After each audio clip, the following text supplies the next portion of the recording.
Sejam bem-vindos a mais uma aula de metodologia da pesquisa científica. Esta aula é destinada a todos os acadêmicos que estão cursando as pós-graduações Lato Sensu pela UAB Unimontes. Na nossa primeira aula, eu já apresentei os objetivos da disciplina e é com eles que nós continuaremos o nosso trabalho. Na aula 1 também, nós trabalhamos a disciplina da unidade 1, que discutiu pesquisa, ciência e conhecimento. Demos início ao trabalho com a unidade 2, que hoje nós vamos continuar. Falamos sobre problematização, tema e delimitação do tema, e hoje nós vamos seguir falando sobre objetivos gerais específicos, os pressupostos norteadores ou hipóteses ou questões de pesquisa e a apresentação do projeto. Também na aula de hoje, iniciaremos a nossa discussão sobre as normas científicas para trabalhos técnicos acadêmicos. Falaremos especificamente sobre as normas para citações. O texto base para a aula de hoje continua sendo o meu texto Planejamento da Pesquisa em Educação, o projeto de pesquisa. Mas, além desse texto, nós vamos deixar disponibilizado lá nas salas 2 outros materiais. Um é o Manual de Normas da Unimontes e o outro, um texto que eu organizei colocando essas informações específicas sobre citações. Então, essas informações sobre citações que nós vamos trabalhar aqui hoje, você encontra também lá no Manual da Unimontes e nesse texto que vai ser disponibilizado. Vamos fazer uma breve retomada do que nós falamos na aula 1, para que a gente possa fazer a conexão entre a aula 1 e a aula 2.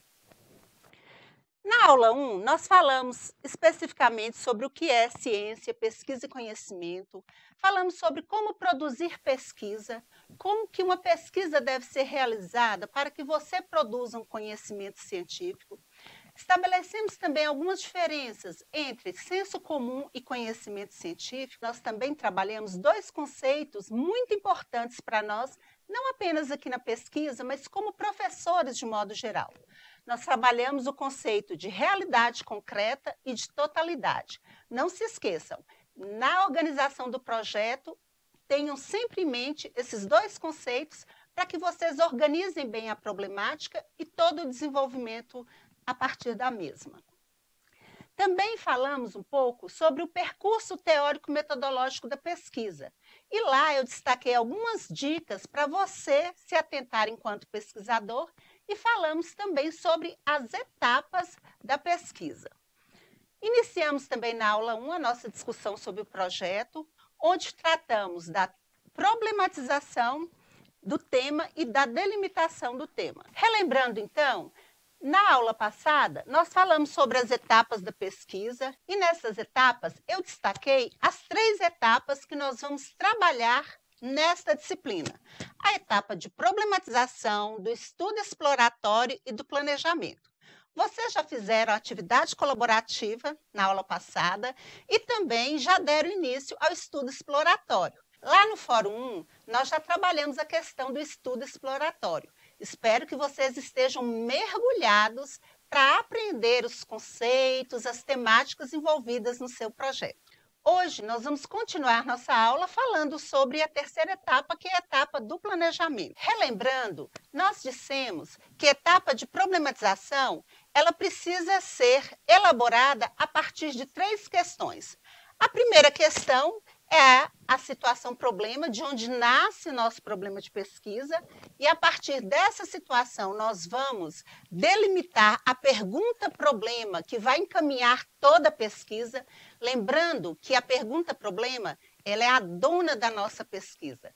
Tudo que você quiser saber, tudo que você quiser construir, tem que ser a partir da pergunta-problema.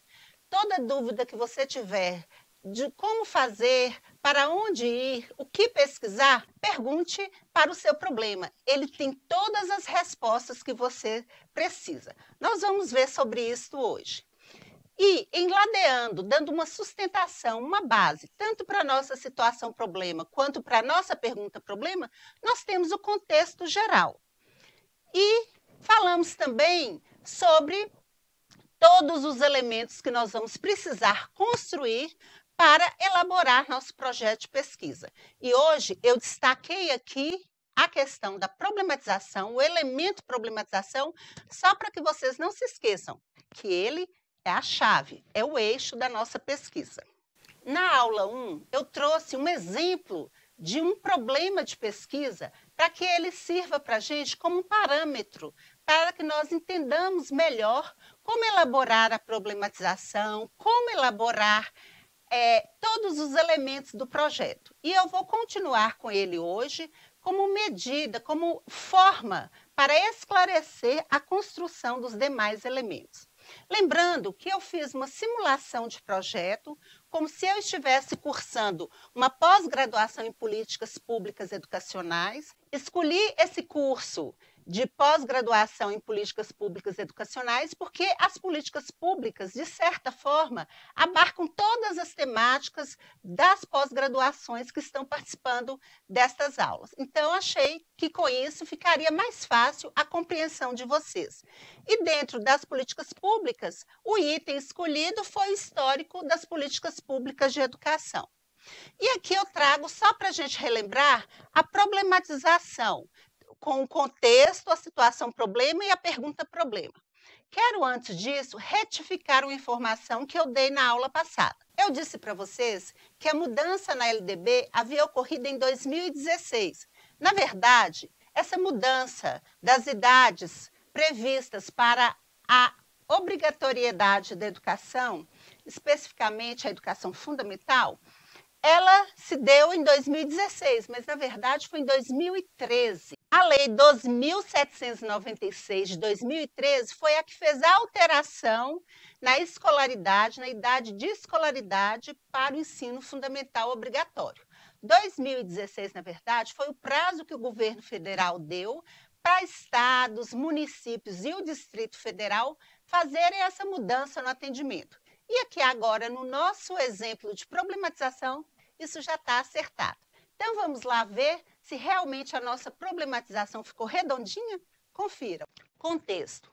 As políticas públicas para a educação no Brasil, desde a chegada dos jesuítas em 1549, alternam-se por propositivas tradicionais e progressistas, colocando em xeque o reconhecimento da educação como direito subjetivo e a democratização da educação. Muitas vezes, a focalização, ora de etapas, ora por grupos de sujeitos, direcionou tais políticas, como na atual Lei de Diretrizes e Bases, Lei número 9394 de 1996, que inicialmente garantiu a obrigatoriedade da educação apenas para os sujeitos de 7 a 14 anos, estendendo-a em 2013 para 4 a 17 anos.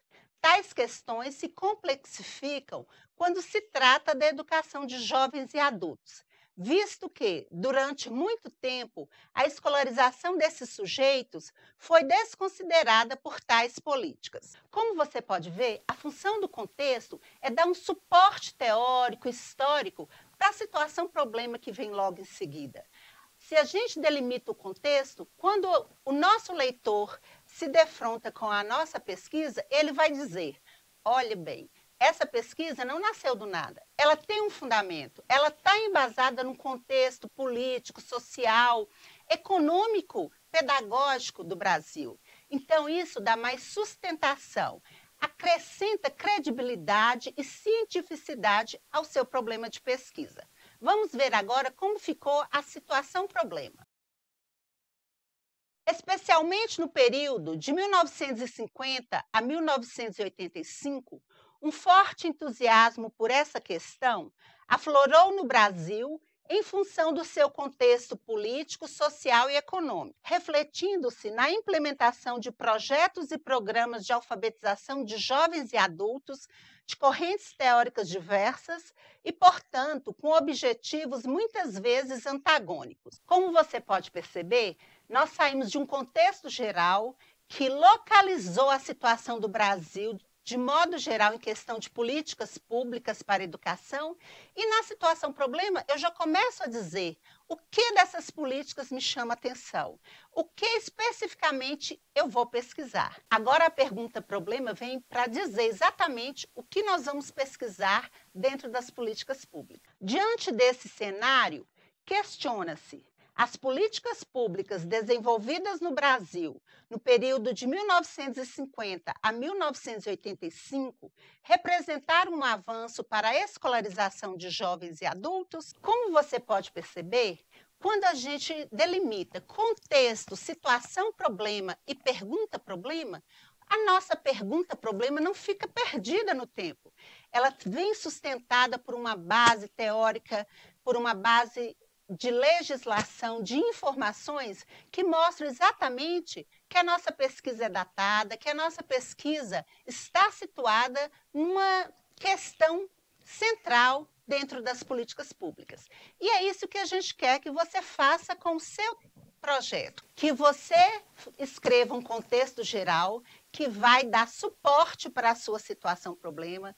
Depois, delimite sua situação problema dizendo exatamente o que da realidade te chamou a atenção para que você realize essa pesquisa e, por fim, apresente a sua pergunta problema. Aí sim, nós vamos ter uma problematização bem esquematizada, bem delimitada e diretiva. E aí fica muito difícil da gente se perder durante a pesquisa, porque nós estamos começando bem. Na nossa primeira aula, nós também falamos sobre o tema ou os temas e a delimitação desses temas.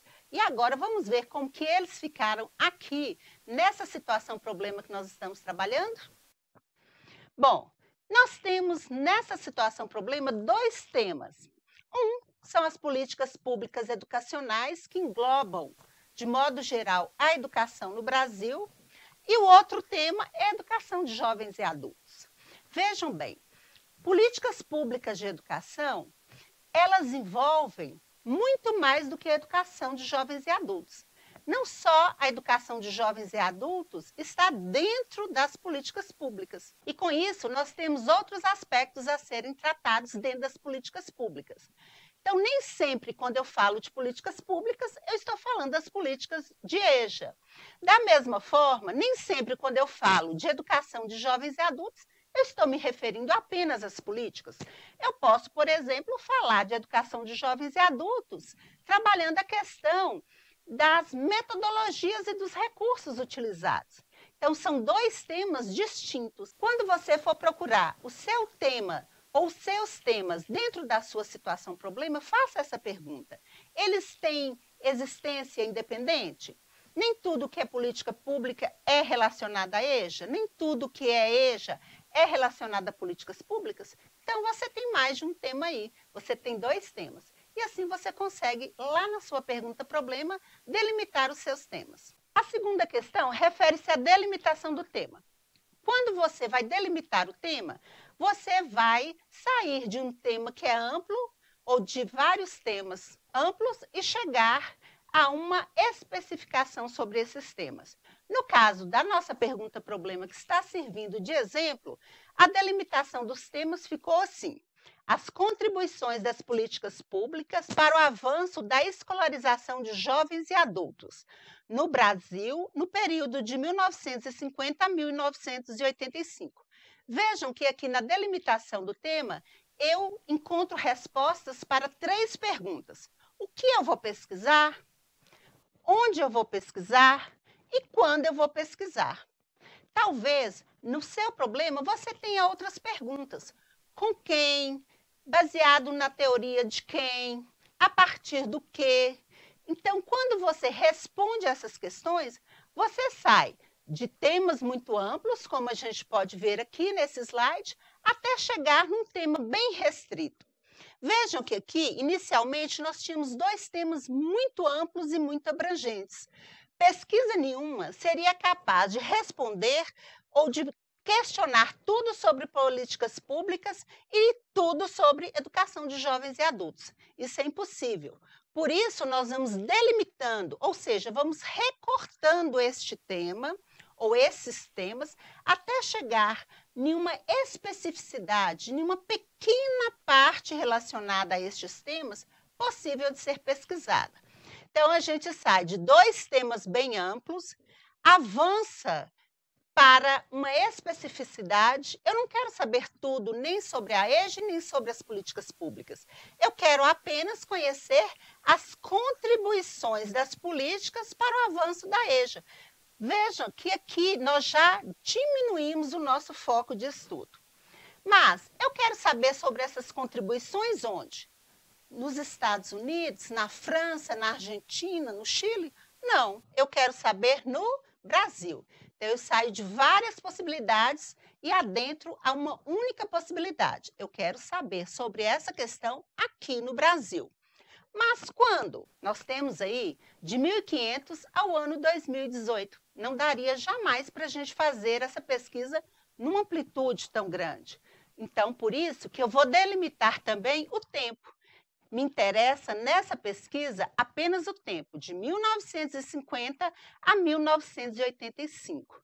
Então, saindo de uma amplitude impossível de ser pesquisada, nós chegamos a um pequeno fragmento para a nossa pesquisa. Dessa amplitude toda, só nos interessa pesquisar o quê? As contribuições das políticas públicas para o avanço da educação de jovens e adultos no Brasil no período de 1950 a 1985. Agora sim, é possível desenvolver a nossa pesquisa, porque nós temos o fragmento da realidade a qual nós vamos falar. Agora sim, é possível fazer essa pesquisa. Nós temos um fragmento, uma pequena parte daquela amplitude temática que nós tínhamos e agora vai ser possível ser pesquisada. Vamos falar, então, sobre os objetivos da pesquisa. Atenção! Assim como na didática, objetivo demarca tudo aquilo que a gente quer alcançar, aonde nós queremos chegar quando nós terminarmos a nossa pesquisa. Então, os objetivos, eles respondem ao que é pretendido com a pesquisa. Quais são os pressupostos colocados no estudo do objeto e ou da realidade em questão.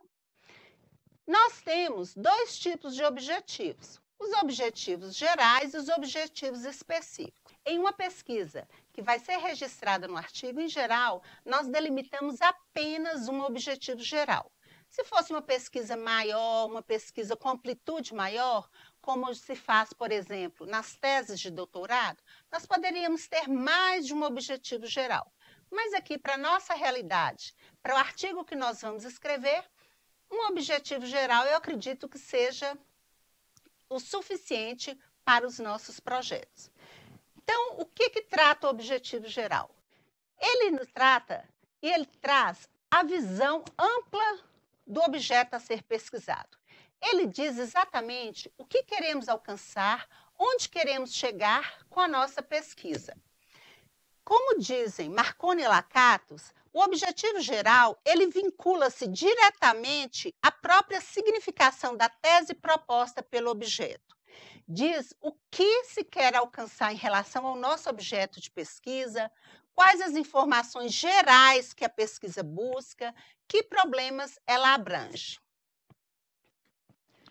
Costa e Costa dizem que o objetivo geral pode ser definido como aquilo que queremos alcançar ao término da pesquisa. E eu trago aqui também de Costa e Costa essa figura que deixa bem claro para a gente o que é o objetivo geral. A é o meu ponto de partida, é onde eu estou. E é o meu ponto de chegada, o que eu quero alcançar. Então, veja que o objetivo geral, ele congrega uma linha reta entre o que se quer e aonde se quer chegar. Então, ao delimitar o seu objetivo geral, pense nisso. O seu problema de pesquisa, o que ele suscita e aonde você quer chegar. Que tipo de resposta você quer trazer? O objetivo geral, ele diz, então, exatamente aonde a sua pesquisa vai chegar. Que respostas você pretende dar? Vamos ver que objetivos gerais nós poderíamos estabelecer para esse exemplo que nós estamos trabalhando, de pergunta-problema. Eu trouxe aqui 3 possibilidades de objetivos que nós podemos escolher um ou outro. Vejam que os 3 objetivos atendem à pergunta-problema. Os 3 dizem as mesmas coisas e dizem exatamente onde nós queremos chegar. Eu fiz 3 objetivos só para dar uma ideia, só para mostrar para vocês como nós podemos compor esses objetivos gerais ou esse objetivo geral de várias formas. O primeiro objetivo diz que o objetivo geral da pesquisa é conhecer os avanços propiciados pelas políticas públicas desenvolvidas no Brasil no período de 1950 a 1985 para a educação de jovens e adultos. O segundo exemplo de objetivo geral, que também caberia a essa situação-problema, a essa pergunta-problema, diz: discutir as contribuições das políticas públicas para a educação de jovens e adultos no Brasil no período de 1950 a 1985. E o terceiro exemplo, compreender os avanços decorrentes das políticas públicas no período de 1950 a 1985 no Brasil para a educação de jovens e adultos. Quero chamar a atenção de vocês para uma questão. Todos os 3 exemplos trabalhados aqui atendem exatamente o problema de pesquisa. Vocês podem perceber, e isso fica como dica, que praticamente eu estou repetindo dentro do objetivo geral a situação-problema. Vejam que os 3 exemplos, eles atendem prontamente a situação-problema. E vou dar uma dica para vocês. Praticamente, os meus objetivos gerais, aqui apresentados, eles repetem o texto apresentado na pergunta-problema. E essa é uma dica. Escolha o verbo que vai atender melhor o que você vai pesquisar e reorganize a pergunta-problema, transformando-a em um objetivo geral. O que você vai ter que ter cuidado é na escolha do verbo. Sobre os verbos, nós vamos falar daqui a pouco. Nesse momento, fica só a dica para vocês. Reescreva a pergunta-problema, acrescente um objetivo no infinitivo, que você tenha aí pronto o objetivo geral para o seu trabalho. Vamos falar agora sobre os objetivos específicos. Mas antes, eu quero retomar uma questão com vocês. Quando a gente fala de objetivos, nós sempre temos que ter em mente que um objetivo, ele começa com um verbo que indique ação. E que não existem verbos que sejam ou que atendam apenas a objetivos específicos, como também não existem verbos que atendam apenas a objetivos gerais. Essa separação de verbos de sentido amplo e verbos de sentido restrito, ela é muito relativa, porque o que dá sentido, o que diz se a ideia ali está mais ampla ou mais restrita, não é o verbo em si, mas sim o uso que você vai fazer desse verbo. Então, inicialmente, não se preocupe em dizer é um verbo de sentido amplo ou é um verbo de sentido restrito. O verbo analisar, por exemplo, eu posso usá-lo tanto no sentido amplo, como também posso usá-lo tanto quando eu quero dar uma ideia de algo mais restrito. Então, ele pode vir tanto no objetivo geral quanto no objetivo específico, porque não é essa a situação que vai caracterizá-lo como amplo ou como restrito. É o uso, é a ideia que acompanha esse verbo dentro da redação do objetivo. Então, essa não é uma questão que nós vamos nos preocupar com ela agora, de imediato. Tem um sentido amplo ou tem um sentido restrito? É na hora de usar esses verbos na construção dos objetivos.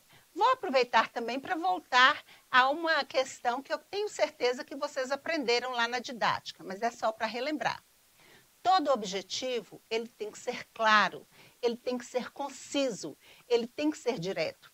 Nada de ficar floreando demais o objetivo, usando palavras desnecessárias, ou seja, maquiando o objetivo. Não precisa dizer, por exemplo, esta pesquisa tem como objetivo geral. Não. Se é objetivo, se está dentro do seu projeto de pesquisa, já está claro que se refere a esta pesquisa. Então, quanto mais sucinto, quanto mais coeso, quanto mais simples o seu objetivo, melhor. mais ele vai nos dar a ideia do que você realmente está querendo com esta pesquisa. Vamos lá falar sobre os objetivos específicos. Ao contrário do objetivo geral, os objetivos específicos, eles encarnam ideias mais restritas, ideias mais específicas, têm características mais concretas, mais imediatas, têm uma função intermediária instrumental, permitindo, de um lado, atingir o objetivo geral e, de outro, aplicar esse objetivo geral a situações particulares. Deslandes vai nos dizer que eles são formulados pelo desdobramento das ações que serão necessárias à realização do objetivo geral. Pensem, por exemplo, você quer construir uma parede. Construir uma parede é seu objetivo geral. Para conseguir alcançar esse objetivo, que é construir uma parede, você tem que fazer um alicerce, tem que subir camadas por camadas de tijolo. Então, construir o alicerce, subir camadas e camadas de tijolo é o que você precisa fazer para alcançar o seu objetivo geral. Então, é mais ou menos nessa lógica que nós vamos trabalhar. Os objetivos específicos, eles vão dar suporte, eles vão nos ajudar a construir etapa por etapa da nossa pesquisa para que a gente alcance o objetivo proposto como objetivo geral. Vamos ver na figura 2 como isso pode ficar mais claro para a gente. Nós temos aqui A e E como sendo A o ponto de partida, E aonde nós queremos chegar, que é o objetivo geral. Tudo que nós construímos entre A e entre E, para que nós possamos chegar até E, que é o objetivo geral, nós chamamos de objetivos específicos. Então, aqui, o objetivo B, o objetivo C e o objetivo D servem de base, de sustento para que nós consigamos atingir o objetivo geral. Então, essa é a função dos objetivos específicos, dar suporte, nos alimentar para que nós consigamos atingir o objetivo geral. Então, vamos lá aprender como retirar os objetivos específicos de dentro da pergunta-problema. Inicialmente, veja os temas presentes na sua pergunta-problema. Você precisa trabalhar conceitualmente esses temas. Você não pode fazer uma pesquisa sobre políticas públicas ou sobre EJA sem discutir teoricamente o que são políticas públicas, o que é educação de jovens e adultos. E aí, você já tem seu primeiro objetivo específico. Outra questão também, que essa pergunta-problema traz, é a questão histórica. Veja que o recorte de 1950 a 1985 exige que eu faça um estudo teórico sobre esse período, que eu vá entender o que estava acontecendo no Brasil nesse período de 1950 a 1985, porque com toda certeza esses acontecimentos sociais, políticos e econômicos dessa época interferiram nas políticas públicas que foram elaboradas para a educação de jovens e adultos. Uma outra questão também, já dentro da escolarização de jovens e adultos, refere-se à legislação. Educação de jovens e adultos é uma modalidade educacional. Então, ela exige uma legislação que coordene, que diga, que dirija essa educação de jovens e adultos no país. Então, aqui eu tenho uma outra questão relacionada, que é a questão da legislação. No meu trabalho também, eu não posso deixar de fazer a discussão. Lembrando que só me interessa o período de 1950 a 1985. Eu tenho 3 objetivos específicos fundamentais para o meu trabalho. Analisar concepções de políticas públicas. Segundo objetivo específico, apreender a legislação existente para a EJA no período de 1950 a 1985. E meu terceiro objetivo específico, sintetizar os principais acontecimentos políticos, econômicos e sociais ocorridos de 1950 a 1985. Eu quero que vocês percebam que eu não fui a nenhum lugar procurar esses objetivos específicos, que eu não fiquei indagando o que seriam esses objetivos específicos. Eu fui diretamente na minha pergunta-problema. E foi de lá que eu consegui retirar, elaborar os meus objetivos específicos. É o que eu disse para vocês. Qualquer dúvida, qualquer indagação, volte à pergunta problema, que é ela que vai te dizer tudo. E aí também, gente, fica claro para todos nós a importância de você já ter um bom conhecimento prévio sobre esse assunto. Você não deve nunca, numa pesquisa científica, partir do ponto zero. Até mesmo que se você está na estaca zero, sobre um determinado tema, sobre uma determinada situação, problema, você nem é capaz de contextualizar, de problematizar aquela situação. Então, vejam como é importante nós partirmos do que a gente já sabe, do que a gente já tem uma bagagem sobre aquilo. Eu, por exemplo, se fosse pesquisar sobre física quântica, eu não poderia. Eu não consigo pesquisar, eu não consigo problematizar nada sobre física quântica. Por quê? Eu não tenho conhecimentos prévios suficientes para poder pensar sobre a física quântica, para problematizar alguma situação dentro da física quântica. Então, para mim, seria impossível organizar, fazer um projeto de pesquisa sobre a física quântica.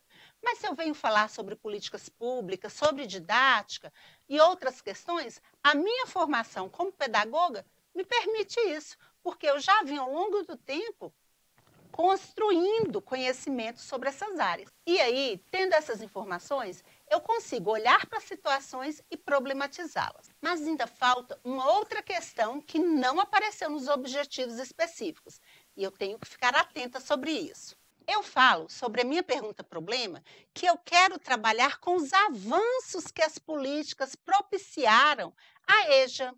Nos meus objetivos anteriores, veja que isso não está contemplado. Apenas analisar concepções de políticas públicas, apenas entender qual era a legislação para a EJA naquele período, e aí eu faço um parêntese, ao estudar a legislação sobre EJA naquele período, eu estou discutindo o que é EJA. Então, nós temos aí presente também uma questão conceitual nesse objetivo. E sintetizar a panorâmica brasileira no período que a pesquisa se refere, também ainda não me dá essa ideia desse avanço, dessas contribuições dessas políticas. Então, ainda falta para o meu projeto de pesquisa mais um objetivo específico. Para pensar em como essas políticas contribuíram para esse avanço da EJA, eu preciso pensar. Já estudei, já conceituei o que é uma política pública. Mas como que eu posso analisar, como que eu posso enxergar essas políticas públicas? Ah, sim, as políticas públicas, elas são materializadas por meio de projetos, de programas, de atividades que são desenvolvidas. Então, eu preciso construir ainda mais um objetivo específico que diga exatamente essa questão. E aí eu venho com o meu quarto objetivo específico: porfiar os projetos e programas para a EJA no Brasil no período de 1950 a 1985. Ou seja, eu preciso conhecer que projetos e que programas foram desenvolvidos naquela época para dizer que eles conseguiram ajudar nesse avanço ou que não houve avanço porque esses programas, esses projetos não foram suficientes para mobilizar, para fomentar a EJA. Veja que a minha pergunta-problema não está perguntando nada mais, nada menos do que o avanço. Então, aí eu não preciso pensar nas dificuldades e nos retrocessos. Pode ser até que a minha pesquisa, em algum momento, vá abordar isso, mas como objetivo específico, não. Como objetivo específico, eu quero saber sobre os avanços. Então, quem vai me dizer sobre esses avanços, quem vai me dar pistas sobre esses avanços, são os projetos e programas desenvolvidos naquela época. Agora sim, eu tenho os 4 objetivos específicos que vão dar unidade para que eu consiga alcançar o meu objetivo geral. Atenção agora para essa questão sobre os objetivos específicos. Ainda trabalhando com a nossa pergunta-problema, vocês poderiam imaginar, então, que realizar pesquisa bibliográfica, estudar a história do Brasil no período de 1950 a 1985, poderiam ser nossos objetivos específicos. aí fica a dica que, primeiro, realizar pesquisa bibliográfica é um objetivo metodológico. Isso já vai aparecer lá quando nós formos falar sobre a metodologia do projeto. Então, ele não pode ser um objetivo específico da nossa pesquisa. Ele é um objetivo metodológico e sobre metodologia nós não vamos tratar agora. Vamos falar sobre isso mais adiante. E colocar simplesmente como objetivo específico estudar a história do Brasil é muito amplo. E não nos interessa a história do Brasil de modo geral daquele período. Nos interessa apenas entender como que as questões sociais, como que as questões políticas e econômicas da época incidiram sobre as políticas educacionais. Então, eu digo para vocês que esses dois objetivos não caberiam na nossa pesquisa. São objetivos que não atendem, que não nos ajudam a chegar no objetivo geral. Uma outra dúvida muito recorrente é sobre quais verbos utilizar para elaborar os nossos objetivos. Eu já disse para vocês que nenhum verbo congrega em si mesmo a questão de ser muito amplo ou de ser muito específico. É a construção do objetivo que vai nos dar essa ideia de amplitude ou não. Vejam aqueles dois exemplos que eu dei: estudar a história do Brasil e porfiar os aspectos sociais, econômicos e políticos. Vejam que são dois objetivos gerais. Eu poderia usar tanto o verbo estudar ou porfiar em um e outro. O que vai dar essa dimensão não é o verbo em si, mas é a construção do objetivo. Para nos ajudar nessas questões da escolha dos verbos apropriados para os nossos objetivos, nós então não temos que pensar se eles têm ou não têm um sentido amplo. Nós temos que pensar na semântica dos verbos. É o que o verbo quer dizer que nos interessa na hora de escolher um ou outro para elaborar os nossos objetivos específicos. E aí, no nosso texto base, nós trazemos um quadro com alguns verbos possíveis de serem usados, destacando o que você quer propor, qual é o domínio cognitivo, ou seja, qual a ideia que esse verbo trabalha, e alguns exemplos, algumas sugestões de verbos possíveis. Na apostila, nós temos outros verbos. Aqui eu vou trabalhar apenas com 3 para a gente entender melhor isso. Bom, na escolha do seu verbo, se você quer um verbo que envolve o desdobramento do material em suas partes consecutivas, a percepção de suas inter-relações e os modos de organização, você vai usar verbos que proponham análise. Quais verbos que nós temos que trazem essa ideia de análise? O próprio verbo analisar, comparar, criticar, debater, diferenciar, discriminar, examinar, ensaiar, medir, testar, monitorar e experimentar. Então, todas as vezes que vocês quiserem trabalhar esta ideia, propondo a análise de alguma coisa ou de algum assunto, de algum fato ou fenômeno, vocês têm à disposição esses verbos. Quando você quer trabalhar a ideia de avaliação, atenção, avaliar é um dos verbos mais complexos que nós temos. Por quê? Porque ele exige um julgamento, uma análise mais profunda e um julgamento, um parecer sobre o assunto, sobre o fato. Então, quando escolherem verbos que trabalham com a ideia de avaliação, tenham sempre em mente isso, que você tem que aprofundar, julgar e elaborar uma resposta final sobre aquela questão. E aí também nós temos uma lista de verbos que atendem a essa ideia de avaliação. Quando você quer trabalhar com a ideia de fazer inferências, de transportar uma informação para outro patamar, de usar uma informação, por exemplo, lá de 1950, e essa informação mostrar como ela se faz hoje no presente, então você utiliza verbos que trabalham a ideia de interpretar. E aí nós temos aqui uma lista: inferir, problematizar, discutir, apreender, porfiar. Então a dica é essa: pense primeiramente o que você quer trabalhar, qual é a ideia, qual é o domínio cognitivo que esse verbo tem que ter. Se a proposição é de análise, de avaliação, de interpretação, de compreensão, de testagem, e aí escolha os verbos que você pode usar. Uma boa dica é consultar o próprio dicionário. Lá você vai encontrar vários sentidos para o verbo e aí você pode escolher qual melhor se adequa à sua proposta. O item 4 do nosso projeto é o item referente às hipóteses, que aqui nós estamos chamando de pressupostos norteadores, hipóteses ou questões de pesquisa. Como o próprio nome já diz, a hipótese é uma resposta provisória que você dá à sua pergunta-problema.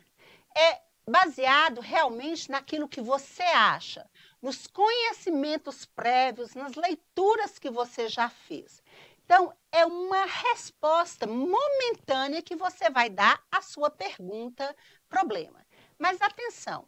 Muito cuidado na hora de elaborar as hipóteses ou a hipótese, você pode ter também só uma hipótese, para que depois ela não te persiga durante a pesquisa. O que é ela te perseguir? É você ficar tão focado naquela hipótese e trabalhar a sua pesquisa, desenvolver a sua pesquisa, tendo em mente sempre a validação da sua hipótese. Nem todas as hipóteses que nós estabelecemos no início da pesquisa, elas vão se confirmar. Muitas vezes, as hipóteses que nós tratamos, as hipóteses que nós apresentamos no início da pesquisa, elas são refutadas, elas são negadas ao longo do trabalho que nós vamos fazer. Então, a dica é, elabore as suas hipóteses, mas não deixe que essas hipóteses sejam o caminho, a referência para a sua pesquisa. Não deixe que ela te conduza cegamente para encontrar a resposta para a sua pergunta-problema. Senão, nós vamos ter uma pesquisa viciada.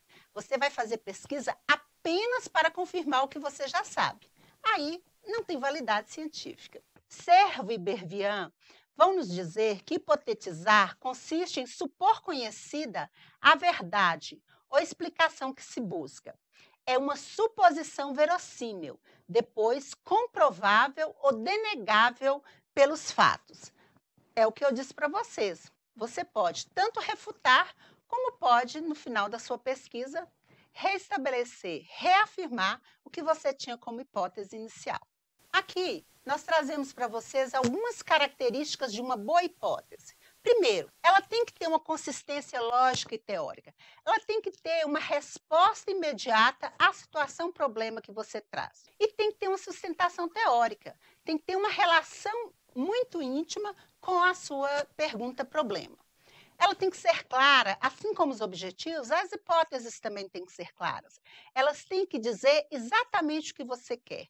Nada de ficar pincelando demais, nada de ficar trazendo maquiagem demais para a sua hipótese. Ela deve ser bem escrita. E ser bem escrita quer dizer que ela é clara, ela é concisa, ela é direta. E tem que tratar da especificidade do problema. Nada de ser muito complexo ou de trazer outras abordagens que não estão previstas na sua pesquisa ou que a pergunta-problema não pede para a sua hipótese. Ela tem que ser possível de ser verificada, ela tem que ser relevante. Mesmo que ela seja de senso comum, seja baseada no que você sabe, ela tem que ser uma hipótese que acrescente, que traga verdadeiramente uma possibilidade de resposta para a pergunta-problema. Tem que ser profunda, tem que ser fértil e tem que ser original.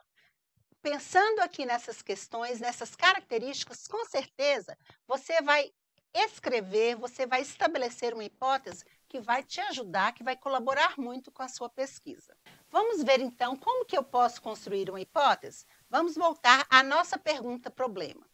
Veja bem, para que eu estude as políticas públicas desenvolvidas no Brasil de 1950 a 1985, se elas representaram um avanço para a EJA, eu tenho que ter conhecimentos prévios sobre esse assunto.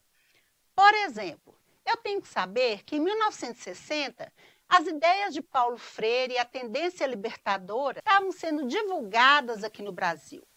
Eu preciso saber também que, nesse mesmo período, os movimentos sociais começaram a eclodir no país, principalmente no campo, também que em 1960, a partir das ideias de Paulo Freire, dos movimentos sociais, as concepções sobre educação popular começaram a ser firmadas no país e começaram também a ser divulgadas. Que 1964 é quando aqui no Brasil inicia-se a ditadura militar. Eu preciso saber também que em 1964, o Plano Nacional de Alfabetização, baseado nas ideias de Paulo Freire, esse plano foi abortado pelo regime militar. E que em 1967, o governo brasileiro criou o Mobral, o Movimento Brasileiro de Alfabetização, que viria para substituir o Plano Nacional de Alfabetização. E que em 1985, que é o último momento, que é o último ano que eu estabeleço para minha pesquisa, é o momento da redemocratização do Brasil. Então, se eu não tenho esses conhecimentos prévios sobre os assuntos que estão aqui na minha pergunta-problema, eu não consigo elaborar uma boa hipótese. Eu não consigo já, de antemão, supor uma resposta para a minha pergunta-problema. Vejam bem, é uma suposição de resposta, não é a resposta. Então, a partir desses conhecimentos prévios, eu posso elaborar como hipótese. No período de 1950 a 1985, mesmo com toda a efervescência política, social e pedagógica suscitada pelos movimentos sociais e pela difusão das ideias freirianas de educação popular, as políticas públicas de educação de jovens e adultos pouco alteraram a realidade escolar desses sujeitos. Vejam que a minha hipótese é de que não houve grandes avanços na época pesquisada. É que, mesmo com todas as ideias eclodindo no Brasil, a partir de Paulo Freire, da educação popular, dos movimentos sociais, o período da ditadura vem e abafa todos esses movimentos. E isso vai refletir na educação de jovens e adultos. Então, essa é a hipótese que eu tenho para a pergunta-problema. Bem, vamos agora falar sobre o quinto elemento do nosso projeto de pesquisa, que é a apresentação do projeto. Muitos autores colocam introdução e justificativa no projeto de pesquisa. Aqui nós vamos juntar, aglutinar esses dois elementos e construir um elemento só, que é a apresentação do projeto. Essa apresentação, nós podemos dizer que ela é o segundo cartão de visita do nosso projeto. Quando alguém vai ler um projeto de pesquisa, a primeira questão que procura é a questão da pergunta-problema. Nós queremos saber, quando a gente lê um projeto, se aquela pessoa, se aquele acadêmico tem um bom problema de pesquisa. A partir daí, a gente vai lá na apresentação. Como eu disse, é o segundo cartão de visita. É ali, na apresentação, que você termina de conquistar o seu leitor, que você diz para o seu leitor, realmente eu tenho um ótimo projeto de pesquisa. Então, caprichem. A apresentação do projeto, ela congrega a temática em questão, apresentando essa temática, justificando sucintamente as razões de ordem teórica e os motivos de ordem prática que tornam importante a realização da pesquisa. A apresentação, ela vem em forma de texto. Não quer dizer, porque eu coloquei aqui os itens em forma de tópicos, que vocês vão escrever a apresentação em forma de tópicos, não. Esses tópicos aqui, eles dizem o que é básico numa apresentação, o que não pode deixar de faltar no seu texto de apresentação do projeto. Essa ordem aqui também, ela não é obrigatória. Você pode começar pelo último item, ir ao segundo, ao terceiro. A composição do texto é você quem faz. Você julga que é melhor começar pelo terceiro item, que é o item da retomada da situação-problema? Tudo bem. Na sua opinião, é melhor começar pelo último item, falando sobre quais são os parâmetros metodológicos? Não tem importância. O que você não pode deixar faltar na sua apresentação são todos esses itens. A ordem é você quem diz qual vai ser. Então vamos lá. Vamos ver quais são os elementos, quais são os itens imprescindíveis de uma apresentação. Primeiro, contextualizar o tema. Vocês se lembram que lá na problematização, nós já fizemos uma breve contextualização. Você pode trazer aquela mesma contextualização da problematização, mas aprofundando um pouco mais, trazendo novas informações. Aí, você tem uma contextualização mais robusta, que vai sustentar o seu projeto. Conceitue os temas. Vocês viram que nós temos, no nosso exemplo, 2 temas: políticas públicas e educação de jovens e adultos. Então, aqui na apresentação do meu projeto, eu já posso dizer o que são políticas públicas, o que é educação de jovens e adultos. E, para isso, eu já posso trazer alguns autores para me ajudar a conceituar esses temas. Um outro item é retomar a situação-problema, dar mais embasamento, trazer outros elementos que deem uma amplitude maior a essa situação-problema, trazer novos elementos para essa discussão. Se nós apenas apresentamos em forma de tópicos os nossos objetivos, aqui na apresentação é hora de trazer esses objetivos discutindo um pouco mais o que se quer deles, ampliando, dando visibilidade maior para esses objetivos. Um item que também não pode ficar de fora da apresentação do seu projeto é mostrar qual é a significância, qual é o significado acadêmico, social e científico dessa pesquisa. É dizer o que essa pesquisa vai acrescentar para a sua vida acadêmica, que novas aprendizagens ela poderá te propiciar, o que você pode aproveitar dessa pesquisa para a sua vida profissional, como essa pesquisa pode colaborar para a sua vida profissional. Isso é mostrar para o seu leitor qual é o significado, qual é a importância dessa pesquisa. Enfatizar o estágio em que se encontra a teoria sobre os seus temas também é muito importante. E esse item você pode até compor quando você conceitua os seus temas. Diga para o seu leitor o que os autores têm discutido sobre esses temas, que autores têm sido relevantes na pesquisa do seu tema. Isso dá também mais consistência à sua apresentação. E, por fim, você deve apresentar sucintamente os parâmetros metodológicos. Apresentar os parâmetros metodológicos é dizer como sua pesquisa será feita, como ela será realizada. E sobre esses parâmetros também nós vamos falar mais adiante. Contemplando todos esses itens, vocês podem ter certeza, vocês terão uma boa apresentação de projeto de pesquisa. Tenho certeza que cada um de nós, na hora que lê seu projeto de pesquisa, vai dizer: essa é uma pesquisa importante. Esta é uma pesquisa que tem um significado acadêmico e científico. Não é uma pesquisa que vai dizer o que já está dito. Não é uma pesquisa que vem para repetir o que já está aí.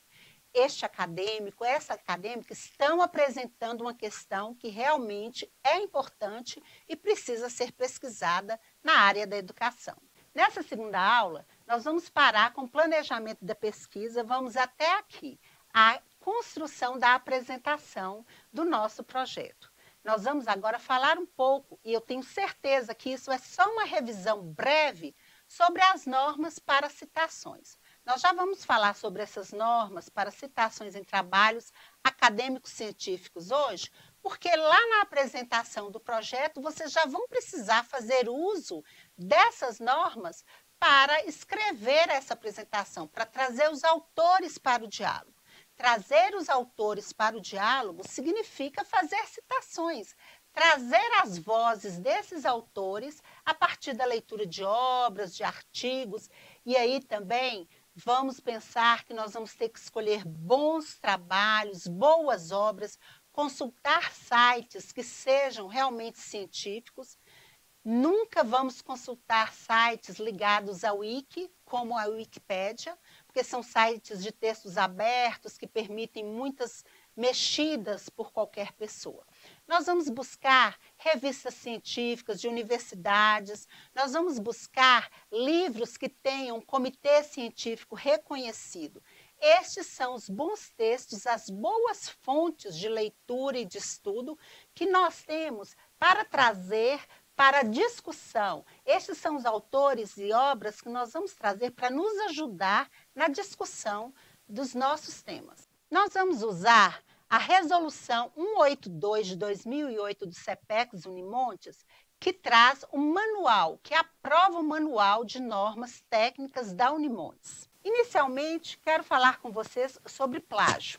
O plágio acadêmico se configura quando um aluno retira, seja de livros ou da internet, ideias, conceitos ou frases de outro autor que as formulou e as publicou, sem lhe dar o devido crédito, sem citá-lo como fonte de pesquisa. Então, plágio é tudo aquilo que a gente traz de outros autores, de outras falas, de outras obras, usa na nossa obra, usa no nosso projeto de pesquisa, no nosso trabalho acadêmico, no nosso artigo, sem dar os créditos a quem pensou, a quem escreveu aquilo que nós estamos usando. Aqui, por exemplo, no nosso slide, se eu trouxer apenas esse texto da forma que está, eu vou estar infringindo a ética na pesquisa. Eu vou estar realizando um plágio. Sabe por quê? Porque essa fala não é minha. Essa fala eu tirei de uma cartilha sobre plágios que nós vamos disponibilizar também lá no ambiente de aprendizagem e que é uma cartilha elaborada pela Universidade Federal Fluminense. Então, se eu não trago as marcas que mostram que essa fala não é minha, que não foi eu que pensei e nem escrevi esse texto, eu vou estar cometendo plágio. Plágio é crime e que existem legislações que tratam do plágio no Brasil, inclusive delimitando prisão para os plagiadores.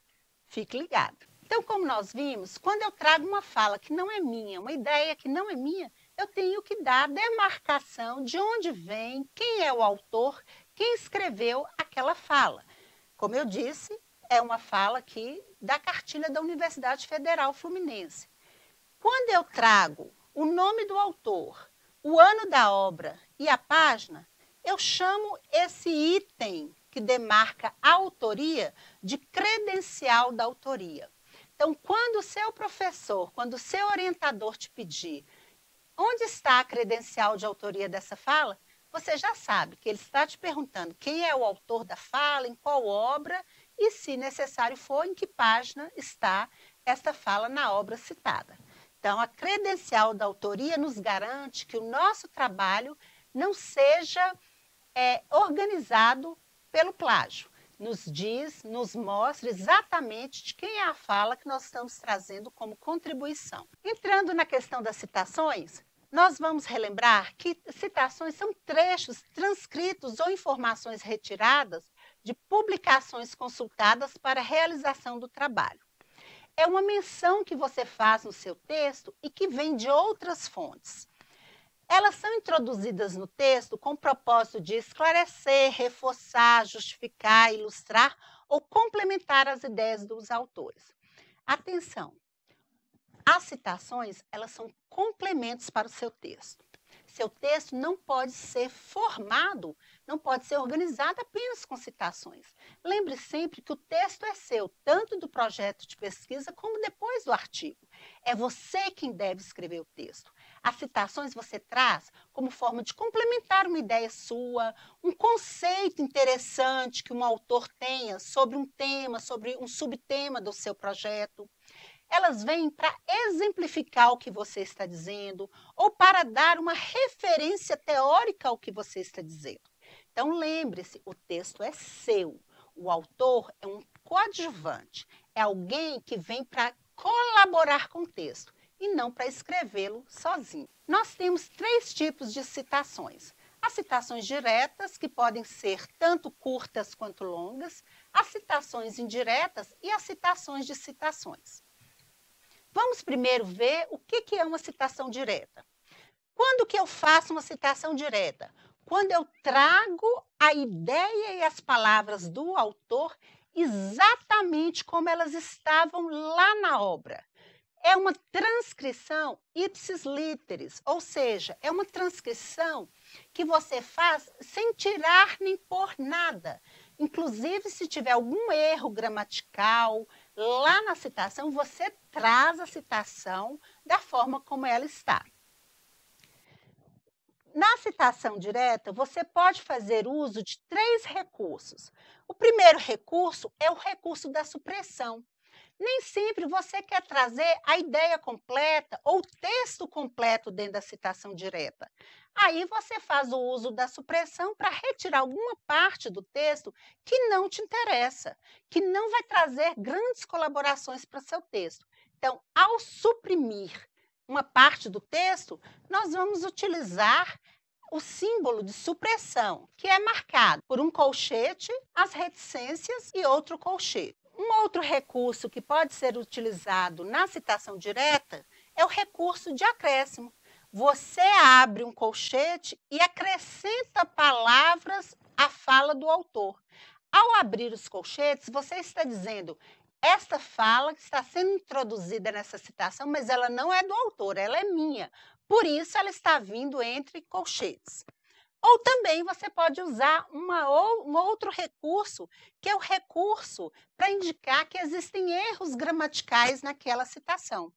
Uma palavra escrita errada, uma pontuação indevida, uma vírgula a mais ou a menos, ao usar o SIC, que significa estava assim no original, você deixa claro para o seu leitor que não foi você que cometeu aquele erro gramatical, que não foi você que colocou uma vírgula indevida ou fez uso de alguma palavra ou de alguma letra indevidamente. Estava assim na obra do autor e você trouxe desta forma. Bom, quando a gente faz citação direta, obrigatoriamente nós temos dentro da credencial da autoria indicar o último sobrenome do autor, o ano da obra e a página. Nós não podemos fazer citação direta sem indicar qual é a página da obra onde aquela citação estava. Vamos ver agora o primeiro tipo de citação direta, que são as citações diretas curtas.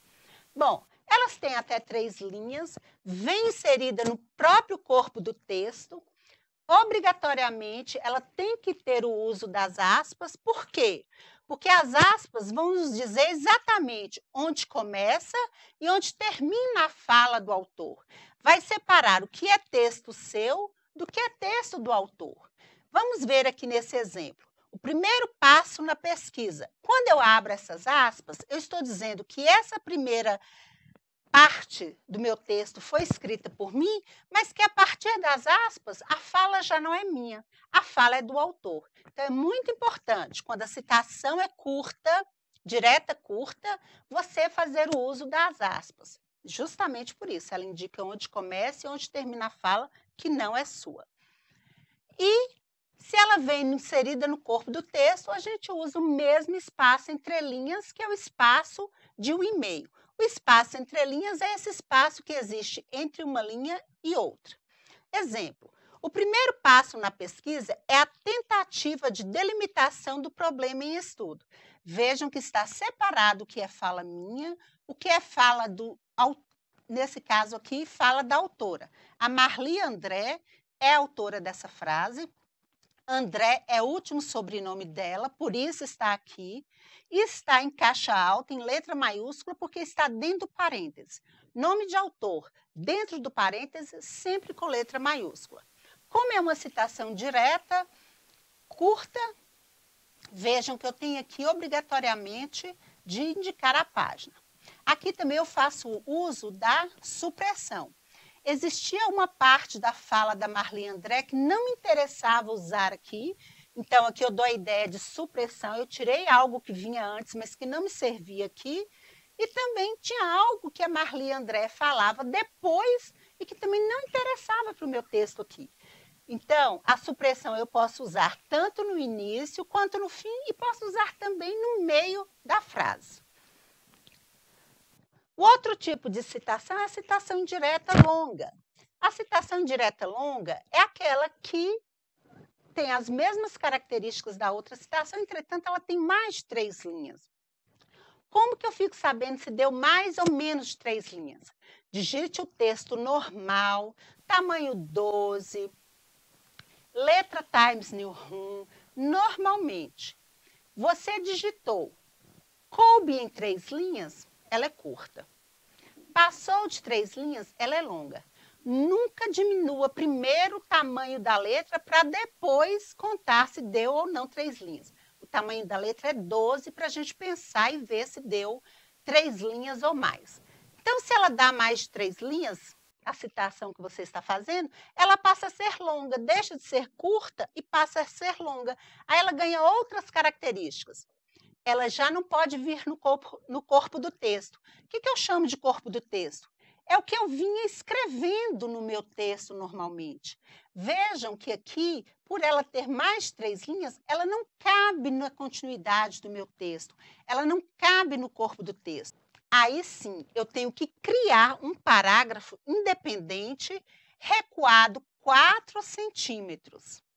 A letra, que antes era letra 12, passa a ser letra número 10. E o espaço entre linhas, que era de 1,5, passa a ser o espaço entre linhas de 1.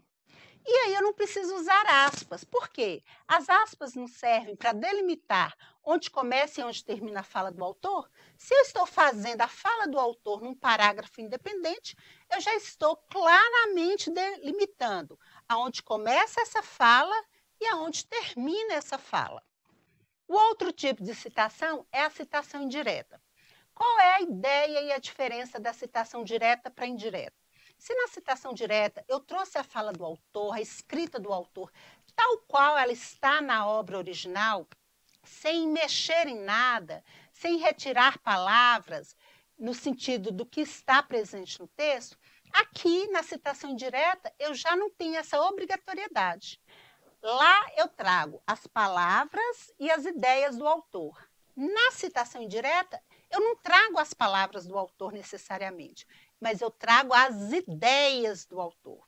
Muita atenção com essa citação, porque é muito comum nós ouvirmos falar, os acadêmicos dizerem, professora, mas eu li tanta coisa que eu não sei mais quem é fala de quem e quem não é fala de outro autor e é fala minha.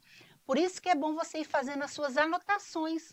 É por isso que é bom você já ir registrando o que você leu para distinguir o que é fala sua, o que é fala do outro autor. Então, vamos imaginar que você tenha lido um livro da Maria Glória Boom. E num determinado capítulo do livro dela, ela traz um conceito de movimento social. Você analisa e vê que é um bom conceito, que você gostaria e vai usar esse conceito no seu projeto. Você pode trazer na forma de citação direta, e aí você, na citação direta, você vai trazer tal qual está lá, mas também você pode trazer na forma da citação indireta. De certa maneira, a citação indireta ela é um pouco mais valorizada do que a citação direta. Por quê? Porque a citação indireta você lê, você compreende e faz uma reescrita da fala do autor. Então, você traz as ideias do autor, mas as palavras, elas agora são suas. E aí, você não precisa mais indicar a página, porque muitas vezes você lê um capítulo inteiro de um livro e aquela ideia que o autor trabalha naquele capítulo, você condensa em um parágrafo. Então, ela não é uma ideia que está numa página específica, ela está ao longo de todo um capítulo do livro. Por isso, há não necessidade de informar a página, mas a credencial da autoria ela tem que estar lá. Você tem que dizer quem é o autor e qual é o ano da obra. Vamos ver aqui um exemplo de como transformar uma citação direta em uma citação indireta. Vamos retomar aquela citação anterior. O primeiro passo na pesquisa é a tentativa de delimitação do problema em estudo. Veja bem, todos os indícios aqui de citação direta, com uso de aspas, da supressão. Trago também aqui a página, então está bem claro para todos nós que essa é uma citação direta. Como que eu poderia trazer essa mesma fala da Marli André no meu texto, mas não como citação direta, e sim como uma citação indireta? Segundo André, o primeiro passo na pesquisa consiste em delimitar o problema a ser estudado. Vejam que a ideia é a mesma que a Marli André apresenta na citação direta. Só que eu uso outras palavras, elaboro o texto de uma outra forma. Então, ele perde essas características de citação direta e transforma-se em citação indireta. Um outro exemplo de como nós podemos organizar essa citação direta e transformá-la em uma citação indireta é escrever da seguinte forma: o primeiro passo na pesquisa é delimitar o problema em estudo. Veja bem, a ideia não é minha, a ideia é da Marli André. Então, mesmo fazendo uso da citação indireta, eu tenho que deixar isso muito claro, porque senão configura-se plágio de ideias.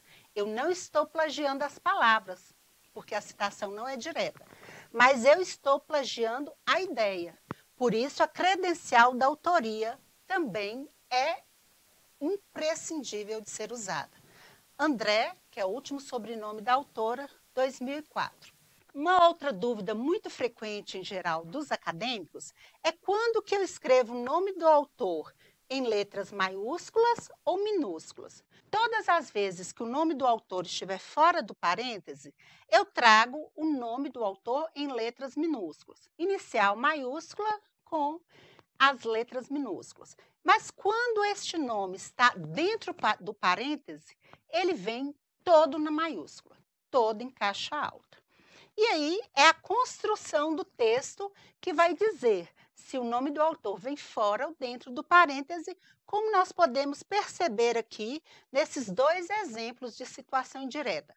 Ou seja, é você que vai decidir como que você vai usar o nome do autor. O terceiro tipo de citação é a citação de citação, é o famoso APUD. A citação de citação, ela se caracteriza quando você não vai direto à fonte originária. Você não vai beber na fonte original. Vamos imaginar que você está lendo um livro do Libânio. E lá no livro do Libânio tem uma fala do Paulo Freire. Você, então, vê que aquela fala do Paulo Freire serve para o seu trabalho, completa as ideias do seu trabalho e você quer usá-la. Mas você não tem o livro do Paulo Freire que traz essa frase, que traz essa citação. Você não conseguiu o livro ou não há tempo hábil para ler, além do Libânio, o Paulo Freire. Aí, então, você pode sim usar a fala do Paulo Freire. Você tem que deixar claro para o seu leitor que você não leu Paulo Freire. Você leu a fala, a ideia do Paulo Freire dentro do livro, do texto do Libânio. E aí, então, você faz o uso dessa expressão latina que é o apud, significa citado por. Aí você vai dizer para o seu leitor que ali você está trazendo a fala do Paulo Freire, não de fonte original, mas sim de uma fonte secundária, que é o Libânio. Quando você usa o apud, obrigatoriamente, você tem que trazer a referência da obra primária e secundária. Vamos ver como que a gente faz isso. Nesse exemplo, o texto é: a formulação do problema é uma fase da pesquisa que, sendo bem delimitado, simplifica e facilita a investigação. Aqui, quando eu uso apud, eu estou dizendo para o meu leitor que eu não li a obra de Marinho, que essa é uma ideia de Marinho, mas que eu busquei dentro do livro da Marconi e da Lakatos.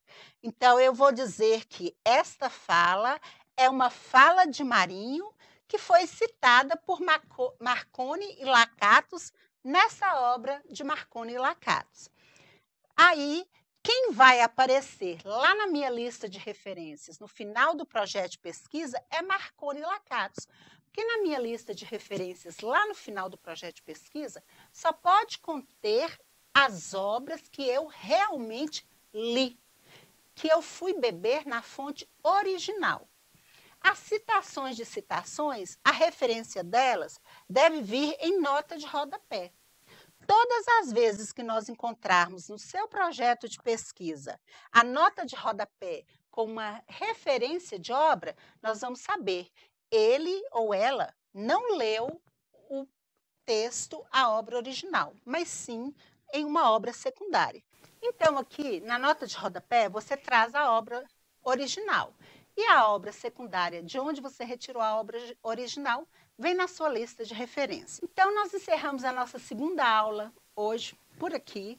Espero que vocês tenham gostado, que as explicações ajudem vocês a construírem seu projeto de pesquisa, Nós estamos já trabalhando nos ambientes de aprendizagem, vocês têm os professores, agora é hora de ir lá, participar do Fórum 2, tirar as suas dúvidas. E eu quero lembrar vocês também que agora já é hora de vocês terem escolhido o seu companheiro ou a sua companheira de pesquisa. Quem é a pessoa que vai formar dupla com você? Se você ainda não pensou nisso, faça isso agora mesmo. Lembrando que o ideal é que essa pessoa more no mesmo município que você, que isso facilita o contato, os encontros presenciais, as discussões que vocês precisam fazer para construir o projeto de pesquisa. Bom trabalho a todos e a todas e até a nossa próxima aula.